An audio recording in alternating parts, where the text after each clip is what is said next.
প্রদেশের বাসভবন যমুনার ঠিক সড়কের যে মাথা সেখানেই তারা এখন অবস্থান করছেন এবং ঠিক তাদের সামনে কিন্তু পুলিশ প্রোটেকশন আমরা দেখছি এবং ঠিক যমুনার মুখে যে সড়কটি রয়েছে সেখানে আপনারা দেখছেন সেখানে কিন্তু police barricade double layer barricade সৃষ্টি করেছেন এবং আপনারা দেখছেন ঠিক মুখোমুখি কিন্তু এখন রয়েছে পোশাক শ্রমিকরা এবং ঠিক তার সামনেই কিন্তু যেমনটি দেখছেন পুলিশের যে ব্যারিকেড সেটি কিন্তু রয়েছে।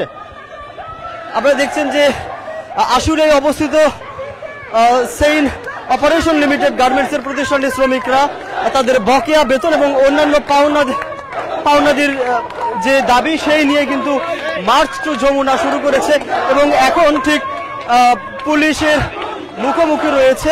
তাদের লক্ষ্য তারা প্রধান উপদেষ্টার বাসভবন যমুনায় যাবেন এবং সেখানে তাদের দাবির কথা জানাবেন।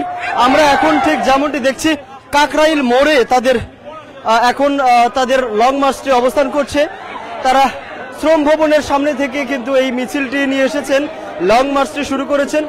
তারা বলছিলেন যে প্রধান উপদেষ্টার বাসভবন যমুনার সামনে তারা অবস্থান করবেন, কিন্তু পুলিশের বাধার মুখে কিন্তু তারা ঠিক কাকরাইল মোড়ে আটকে আছে।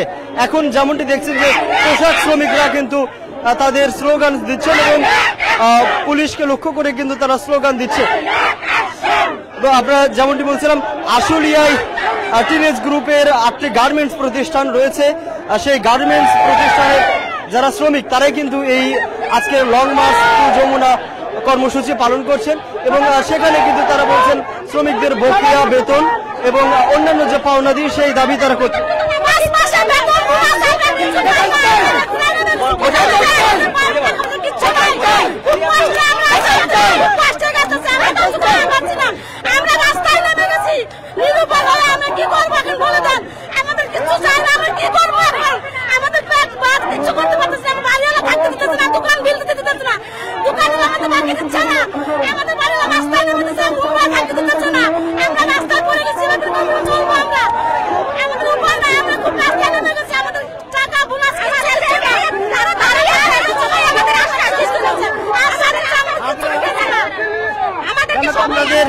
আপনাদের বেতন কতদিন যাবত বেতন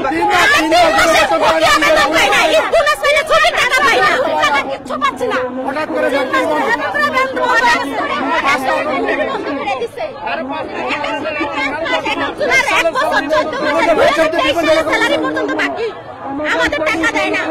আমরা এমন কোন মানুষ নাই যে সবার কাছে গেছি তারপর আমাদের